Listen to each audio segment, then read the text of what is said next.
कुरान करीम उठाओ, सूरह वाक़िया के अंदर अल्लाह फरमाता है फलौला इदा बलगतिल हुल्क़ूम व अंतुम हीनइज़िन तंज़ुरून।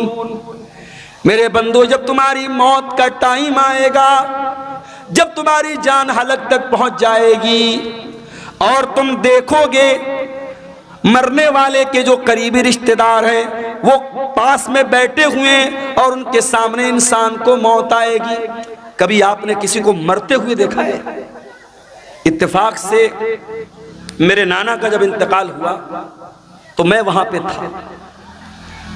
जैसे ही इंसान का इंतकाल होता है, इंसान की आंखें ऊपर उड़ जाती है, क्योंकि रूह जो होती है ना, जब फरिश्ता लेके जाता है तो इंसान की आंखें फटी की फटी रह जाती है, और अगर मुंह खुला है तो मुंह खुला का खुला रह जाता है।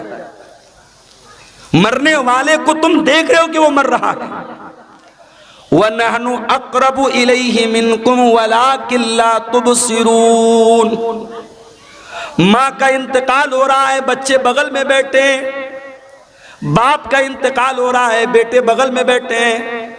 बेटों को ये लग रहा है कि बाप से सबसे ज्यादा करीब हम हैं, बेटी को ये लग रहा है माँ से सबसे ज्यादा करीब हम हैं। अल्लाह कहता है वनहनु अक़रबु इलैहि मिनकुम वलाकिन ला तुबसिरून। मरने वाले से सबसे ज्यादा करीब हम हैं। फलौला इन कुंतुम गैर मदीनीन तरजिऊनहा इन कुंतुम सादिकीन। ऐ मेरे बंदो, अगर तुमको ये लगता है कि कोई अल्लाह नहीं है, कोई रब नहीं है, कोई मौत देने वाला नहीं है और तुम किसी के अंडर में नहीं हो, तुम किसी के पावर में नहीं हो, तो जरा मरने वाले को दोबारा जिंदा करके दिखा दो, जरा रूह को वापस डाल के दिखा दो। नहीं कर सकते। मुर्दा जिंदा नहीं हो सकता मेरे भाई। जो मर गया वो मर गया, अब मरने के बाद दोबारा उसके अंदर जान नहीं डाल सकते। ये है मौत। मेरे प्यारे भाइयों, हम नहीं जानते मौत कब आएगी, इसलिए कि 5 चीजों की जानकारी सिर्फ अल्लाह ताला को है।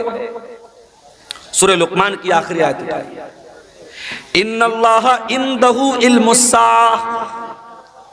अल्लाह ही को पता है कि कयामत कब आएगी।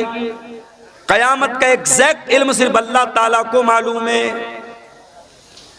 कयामत की निशानियां बताई गई, मगर कयामत एग्जैक्ट कब आएगी, तारीख क्या होगी, दिन कौन सा होगा, ये हमें नहीं मालूम। इन्नल्लाह इंदहु इल्मुस्साह। कयामत का एग्जैक्ट इल्म अल्लाह ताला के पास है। व युनज़्ज़िलुल गईथ। बारिश कब होगी, कितनी होगी, कहां होगी, अल्लाह को मालूम है। अभी कटिहार के 2-3 प्रोग्राम कैंसिल हो गए। मौसम खराब हो गया, बारिश हो गई। आपके इसी इलाके में सैलाब की वजह से बहुत सारे प्रोग्राम कैंसिल हो जाते हैं। मौसम कब चेंज हो जाए, कब तूफान आ जाए, कब सैलाब आ जाए, हम नहीं जानते। वयअलमु मा फिल अरहाम। और रहमे मादर में क्या है, माँ के पेट में क्या है, सिर्फ अल्लाह को मालूम है। आप कहेंगे नहीं मौलवी साहब, आज के जमाने में अल्ट्रासाउंड करा लो, मालूम हो जाता है लड़का है लड़की, ये पता चल जाता है। हालांकि सरकार की तरफ से प्रतिबंध है, गवर्नमेंट की तरफ से मना है, मगर पता लगाने वाले तब भी लगा लेते हैं। और कहीं ये पता चल गया कि माँ के पेट में लड़की है और ऑलरेडी 2-3 लड़कियां हैं, तो लड़की को माँ के पेट में खत्म भी करा देते हैं लोग, जिसको इंग्लिश में बोलते अबॉर्शन, गर्भपात करा देते हैं। माँ के पेट में ही बच्ची को मार देते हैं। और हम कहते साहब हम लोग बड़े पढ़े लिखे लोग हैं, बड़े सिविल्ड लोग हैं, बड़े तहजीब याफ्ता लोग हैं। अरे हमसे अच्छे तो 1400 साल पहले के अरब के वो जाहिली दौर में, दौर जाहिलियत के वो बद्दू थे, वो देहाती थे, वो जाहिल लोग थे जो अपने बच्चियों को मारते थे, मगर पैदा होने के बाद मारते थे। बच्चियों को कत्ल करने की परंपरा बेटियों को मारने का रिवाज 1400 साल पहले भी था। एक ऐसी सोसाइटी में जहां लड़की पैदा होने के बाद बाप बेचारा परेशान हो जाता था, क्या करूं। अगर बेटी के बारे में समाज को पता चलेगा कि मेरे घर में बेटी पैदा हुई है, समाज मुझे ताना मारेगा, तू क्यों बेटी को पाल रहा है। ऐसे भी कबीले थे, बहू लाएंगे, बीवी लाएंगे, मगर बेटी पैदा होगी उनके कबीले में बेटी को मार देते थे। बेटी का बाप बनना यह ऐब था। अल्लाह ने कुरान में उनका जिक्र किया, फरमाया वइज़ा बुश्शिरा अहदुहुम बिल उन्सा ज़ल्ल वजहुहु मुस्वद्दन व हुवा कज़ीम। बेटी के बाप को पता चलता था मेरे घर में बेटी पैदा हुई है, बाप का चेहरा काला पड़ जाता था। यतवारा मिनल कौम मिन सूइ मा बुश्शिरा बिही, वो अपनी कौम से अपना चेहरा छुपाया करता था। वो बेचारा सोच में पड़ जाता था, अयुमसिकुहु अला हुनिन अम यदुस्सुहु फित्तुराब, कि क्या करूं, अगर बेटी को पालता हूं तो समाज में अपमानित होना पड़ेगा, जलील होना पड़ेगा, और दूसरा रास्ता यह है अपनी बेटी को ले जाके जमीन में गाड़ दूं, दफन कर दूं। वो तो मिट्टी में जाकर के अपनी बेटी को दफन कर देते थे, मगर बेटी का जन्म होने के बाद ऐसा करते थे। आज का पढ़ा लिखा इंसान, आज का तरक्की याफ्ता इंसान, आज का सोसाइटी वाला इंसान क्या करता है, माँ के पेट में अल्ट्रासाउंड के जरिए पता लगा लेता है बेटी है, और डॉक्टर से कह करके एबॉर्शन करवा लेता है। कभी मौका मिले ना तो यूट्यूब पर जाकर के देख लेना कि एबॉर्शन कैसे होता है। अरे अरब के वो जाहिल लोग बेटी को जमीन में गाड़ते थे, बेटी एक बार तड़पती थी, एक बार रोती थी, उसके बाद जब उसकी जान खत्म हो जाती थी बेटी रोना बंद कर देती थी। मगर यहां उस बच्ची को जो बेचारी अभी दुनिया में नहीं आई है, मां के पेट में 1 महीने का गर्भ है, 2 महीने का गर्भ है, 3 महीने की प्रेगनेंसी है, इसमें ले जाके डॉक्टर से कहा एबॉर्शन कर दो। डॉक्टर ने एबॉर्शन किया और वीडियो के अंदर ये दिखाया जाता है कि मां के पेट में जब एबॉर्शन होता है उस बच्चे को टुकड़े टुकड़े करके मारा जाता है। उस बच्चे को, उस मासूम बच्ची को जो अभी मां के पेट में अभी पूरी तरीके से तैयार भी नहीं हुई है, अभी वो तैयार होने के प्रोसेस में है, उसको एबॉर्शन के जरिए टुकड़े टुकड़े करके उसकी बॉडी के, उसके शरीर के टुकड़े टुकड़े करके मार दिया जाता है। वाह रे इंसान, कितना बड़ा जालिम। तो कल भी बेटी का कातिल था, तो आज भी बेटी का कातिल है। आज भी बेटियों को लोग कत्ल कर लेते हैं। और क्यों कत्ल करते हैं? हमारी और आपकी वजह से। ये समाज, ये सोसाइटी जो अपने आप को बड़ी दीनदार कहती है, तो साल में जलसे कराती है, जो प्रोग्राम कराती है, जिसके चेहरे पर लंबी दाढ़ी है, जिसके माथे पर सज्जे का निशान है, इसी समाज में जहेज चलता है, इसी समाज में बारात चलती है, इसी समाज में गरीब की बेटी की शादी करने के लिए गरीब बेटी का बाप लोन लेता है, जमीन बेचता है, जायदाद बेचता है, फिर अपनी गरीब लड़की की शादी करता है। उस गरीब इंसान जिसके पास 3-4 बेटियां हों, वो अपनी बेटियों को अपने सीने का बोझ समझता है। इसके जिम्मेदार कौन है? इसका जिम्मेदार पूरा समाज है, पूरा मुआशरा है। बेटी को बोझ बना के रखा है। बेटी बोझ नहीं है मेरे भाई, बेटी रहमत होती है। अगर बेटी बोझ होती, अल्लाह ने अपने नबी को 4 बेटियां न दी होती। अल्लाह ने अपने आखिरी नबी को, अपने सबसे महबूब नबी को अल्लाह ने 4 बेटियों का बाप बनाया। और माफ करना, मेरे नबी सिर्फ बेटियों के बाप नहीं थे, बेटियों की जान थे। मेरे नबी अपनी बेटियों की आंख में कभी आंसू नहीं देखते थे। मेरे नबी अपनी बेटियों से बहुत मोहब्बत करते थे। अल्लाह कह रहा है वयालमु मा फिल अरहाम, मां के पेट में क्या है ये मैं ही जानता हूं, कोई नहीं जानता। अल्ट्रासाउंड के जरिए डॉक्टर ये बता देगा कि मां के पेट में होने वाले बच्चे का जेंडर क्या है, लड़का है या लड़की है, लेकिन डॉक्टर ये नहीं बता पाएगा वो बच्चा पैदा होने के बाद दुनिया में कितने दिन जिंदा रहेगा। डॉक्टर ये भी नहीं बता पाएगा वो लड़का हो या बच्चा या बच्ची दुनिया में आने के बाद नेक बनेगा या बुरा बनेगा, नमाजी बनेगा या बेनमाजी बनेगा, मुसलमान बनेगा या काफिर बनेगा, वो क्या बनेगा, उसका कैरेक्टर क्या होगा, उसका मिजाज क्या होगा, अल्लाह सब जानता है। व यअलमु मा फिल अरहाम, रहमे मादर में जो बच्चा है उसका XYZ सब अल्लाह जानता है। और चौथी चीज, वमा तदरी नफ्सुम माज़ा तक्सिबु गदा, और कोई नहीं जानता कि वो कल क्या करेगा। आप सोचते हैं कल कहीं प्रोग्राम है, आप पहले से प्लानिंग बना के बैठे कल मुझे प्रोग्राम में जाना है, अचानक कोई मामला आ गया, कोई हादसा हो गया, कोई ट्रेन लड़ गई, कोई बस गिर गई, कोई रोड पे जाम हो गया, कोई मर गया, कोई बीमार पड़ गया, कुछ भी हो सकता है। हम नहीं जानते, हम फाइनल और कंफर्म नहीं जानते कि हम कल क्या करें। एक प्लानिंग करते हैं, एक अंदाजा करते हैं, लेकिन कंफर्मेशन हम नहीं बता सकते कि हम कल क्या करेंगे।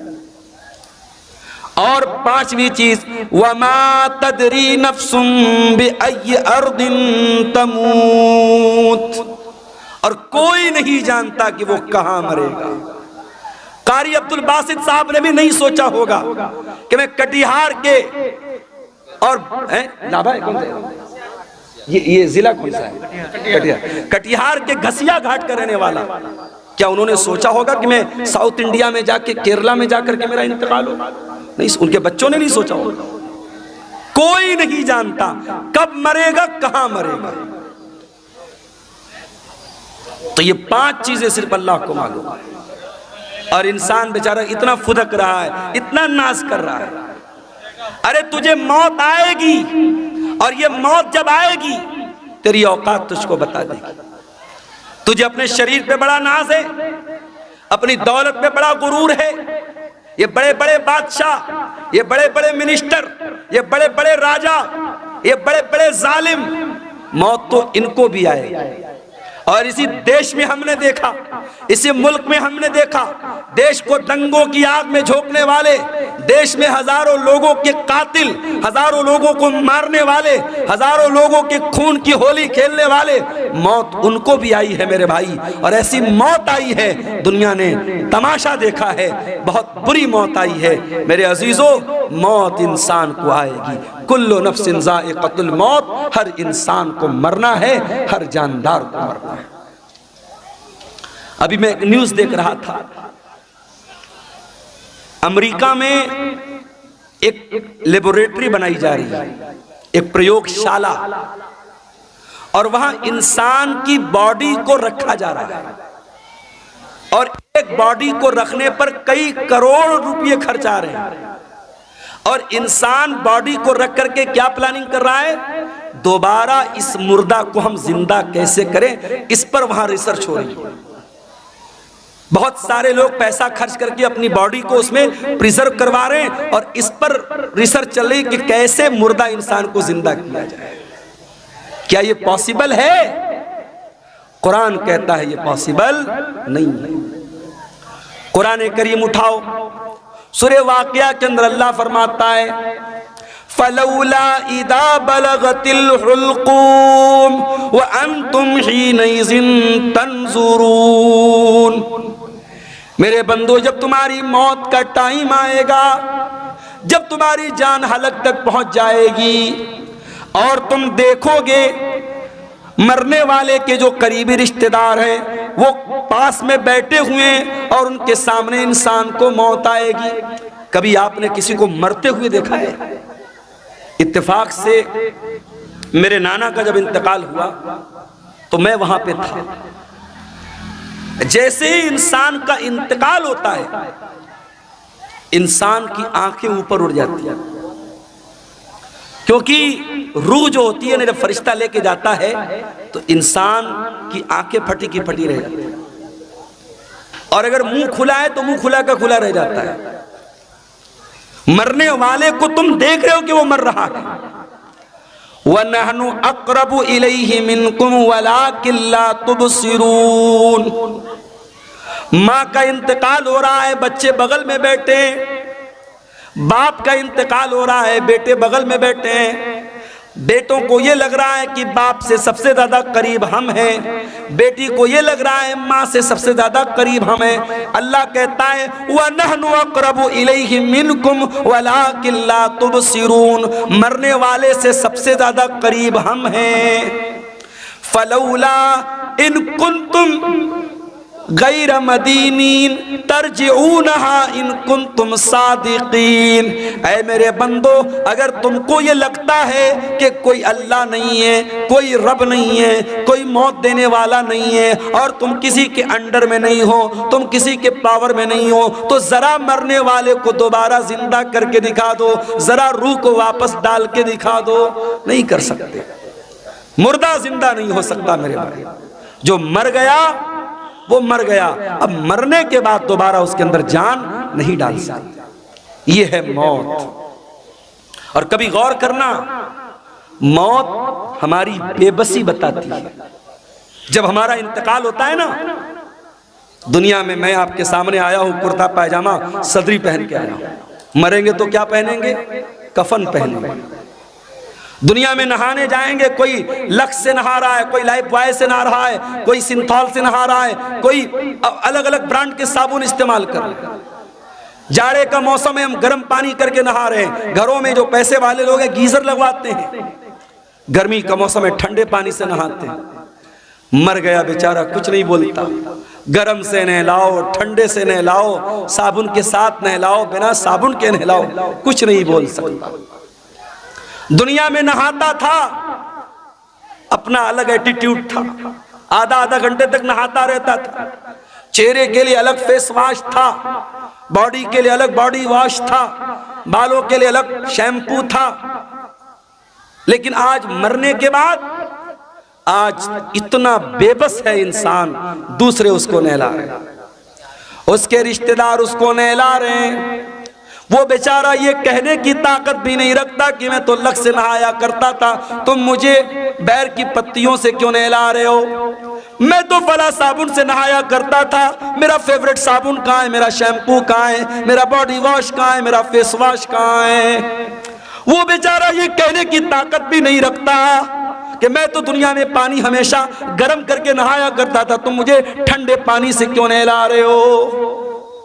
दुनिया में नहाता था, बाथरूम में पैक होकर के नहाता था, आज उसके नहलाने वाले, उसके घर वाले उसको नहला रहे हैं, उसके बदन का कपड़ा भी नहीं उतर रहा है, कैंची से उसका कुर्ता काटा जा रहा है, कैंची से उसकी बनियान को काटा जा रहा है, उसका तहबन उतारा जा रहा है, उसका अंडरवियर उतारा जा रहा है। आज उसकी शर्मगाह को दूसरे लोग खोल करके नहला रहे हैं।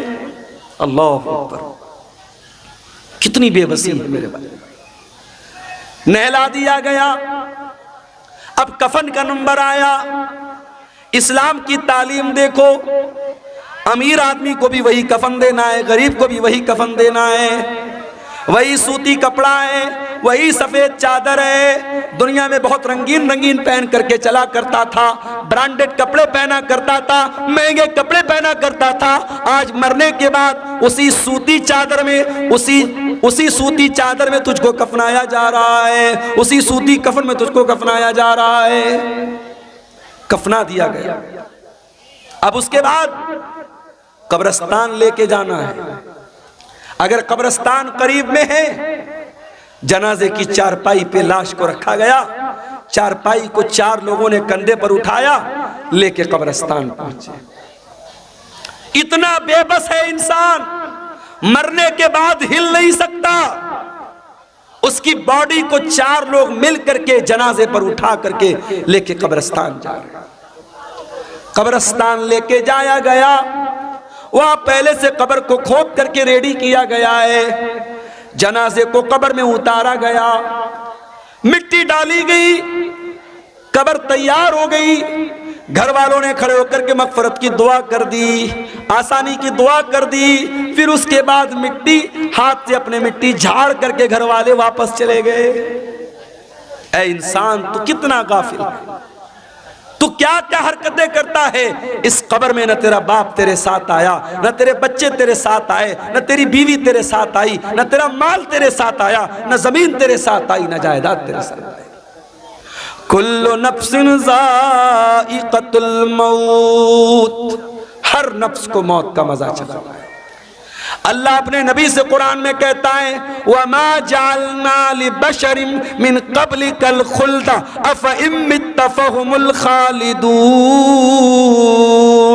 ऐ नबी, आपसे पहले जितने इंसान आए उनको भी मौत आई और आपको भी मौत आने वाली है, आपको भी मरना है। इन्नका मय्यितुन व इन्नहुम मय्यितून, ऐ नबी आप भी मरने वाले हैं और ये सब मरने वाले, सबको मौत आने वाली है। हमारे नबी को मौत आई कि नहीं आई? आइए जरा सा नबी की वफात का नक्शा आपके सामने खींचते हैं। नबी का इंतकाल कब हुआ? रबीउल अव्वल के महीने। उम्र कितनी थी? 63 बरस। महीना कौन सा? रबीउल अव्वल। तारीख कौन सी? 12 तारीख। दिन कौन सा? सोमवार का दिन। थोड़ा और पीछे चलो, रबीउल अव्वल के पहले जब रमजान का महीना आया, प्यारे नबी की आदत थी रमजान में हर साल हजरत जिब्रील अलैहिस्सलाम आपके पास आते थे और आपको कुरान का दौर कराते थे, कुरान पढ़ाते थे और आप उनको कुरान सुनाते थे। आखिरी बार जब आपकी जिंदगी का आखिरी रमजान था, अल्लाह के प्यारे नबी ने जिब्रील को 2 मरतबा कुरान सुनाया। अल्लाह के नबी ने हजरत जिब्रील को 2 मरतबा कुरान सुनाया। ये इस बात की अलामत थी कि अब आखिरी रमजान है, अब इसके बाद कोई रमजान आने वाला नहीं है। कुछ दिनों के बाद जब हज का मौसम आया, अल्लाह के प्यारे नबी ने अपने सहाबा से कहा मैं हज के सफर पे जा रहा हूं, जिसको मेरे साथ हज करना है वो चल सकता है। सहाबा इकराम अपने नबी के साथ हज के सफर पे निकले।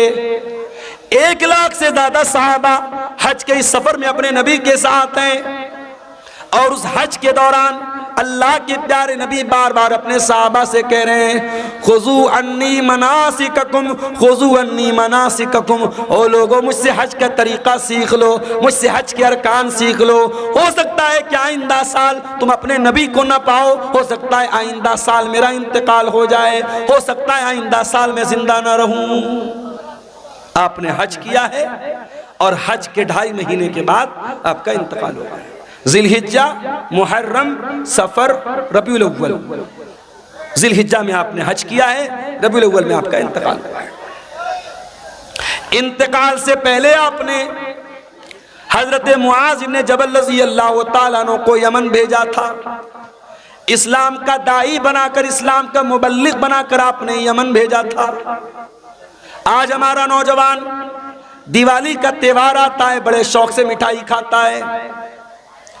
मैं इस मसले को नहीं छेड़ रहा हूं कि दिवाली की मिठाई खाना जायज है या ना जायज है, उस मसले को छोड़ दो। लेकिन आज हालात क्या है? आज बिहार के बहुत सारे मुसलमान दिवाली का त्योहार मना रहे हैं, उनके घरों पर भी दिए जल रहे हैं, मुसलमानों के घरों से भी पटाखों की आवाज आ रही है।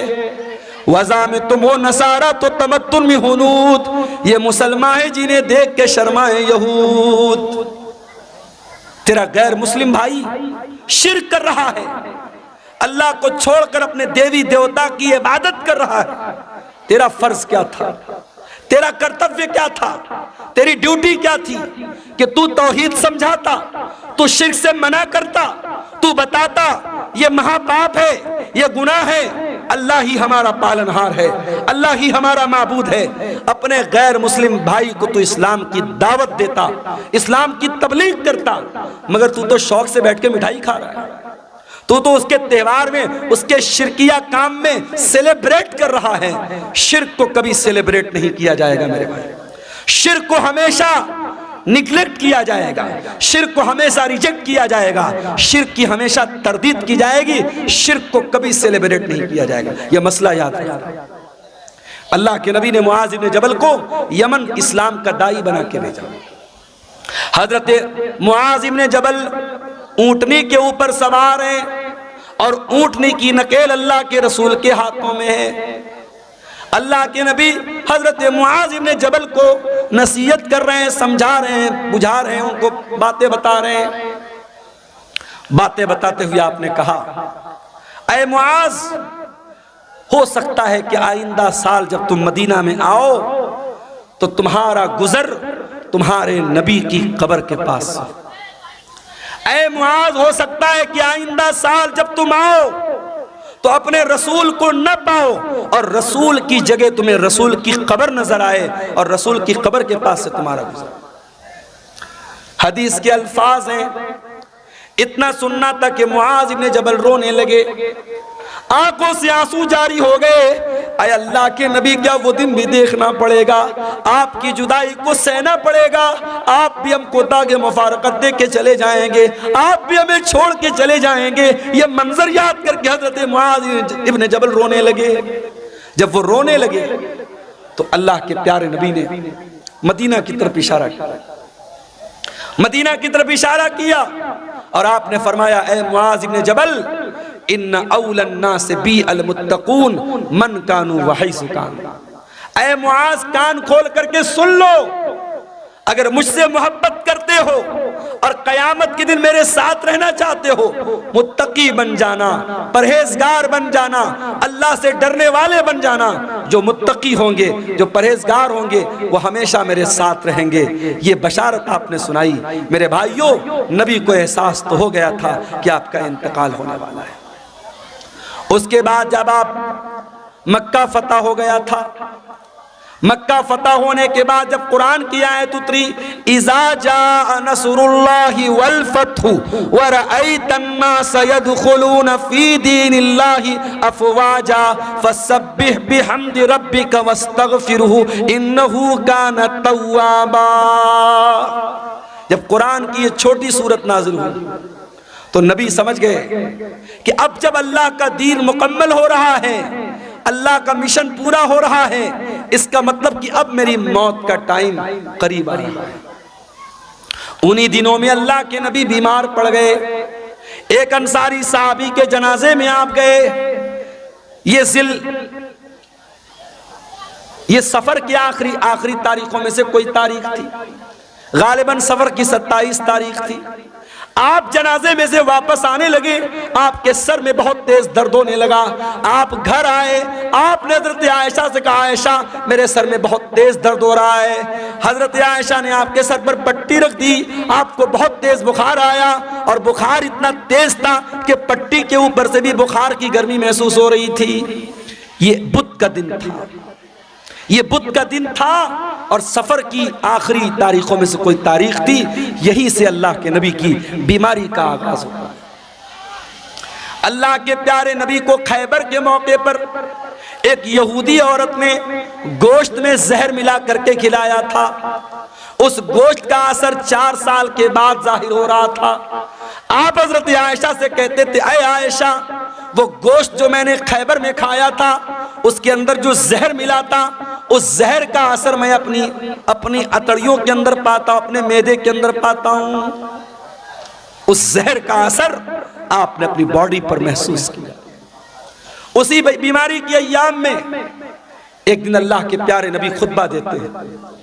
सहाबे किराम का मजमा बैठा हुआ है, अल्लाह के प्यारे नबी खुतबा दे रहे हैं और खुतबे में आप कहते हैं, इन्नल्लाह खय्यरा अब्दन, अल्लाह ताला अपने एक बंदे को इख्तियार दे रहा है, अपने एक बंदे को चॉइस दे रहा है कि ऐ मेरे बंदे, तू चाहे तो दुनिया की नेमतों को ले ले और चाहे तो तू मेरे पास आ जा और उससे अच्छी नेमतें मैं तुझको दे दूं। तो अल्लाह के उस बंदे ने अल्लाह के पास जाने को पसंद कर लिया।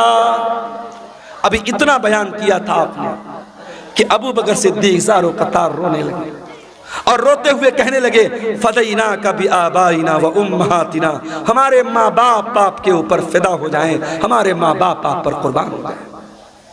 अबू सईद खुदरी कहते हैं, हमें बड़ी हैरत हुई कि अल्लाह के प्यारे नबी तो एक कॉमन बात बता रहे, एक आम बात बता रहे हैं, इसमें रोने की क्या बात है? ये अबू बकर क्यों रो रहे हैं और रोते रोते ये क्यों कह रहे हैं कि हमारे माँ बाप आपके ऊपर कुर्बान हो जाएं?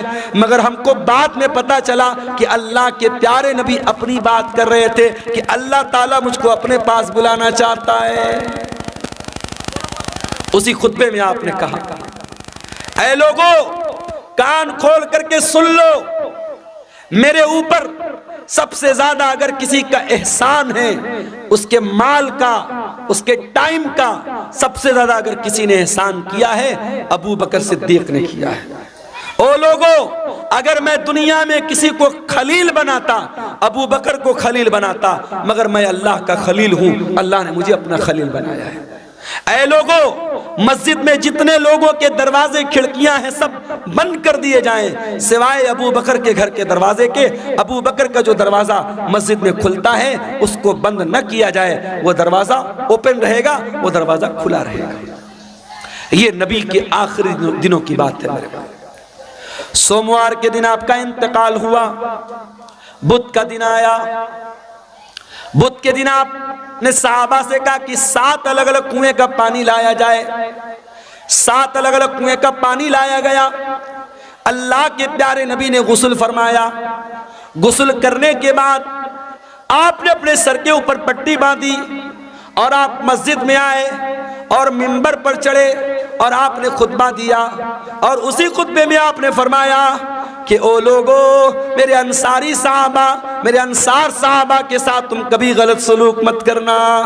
इन्नहुम करशी व ऐबती, ये मेरे बड़े खास लोग हैं, इन्होंने बड़ी कुर्बानियां दी हैं। अगर कभी तुम अमीर बन जाना, मुसलमानों के जिम्मेदार बन जाना, तो अंसार साहबे किराम के साथ अच्छा सलूक करना। वो अगर भलाई करें, उनकी भलाई को कबूल कर लेना। अगर उनसे गलती हो जाए तो दरगुजर कर देना, माफ कर देना।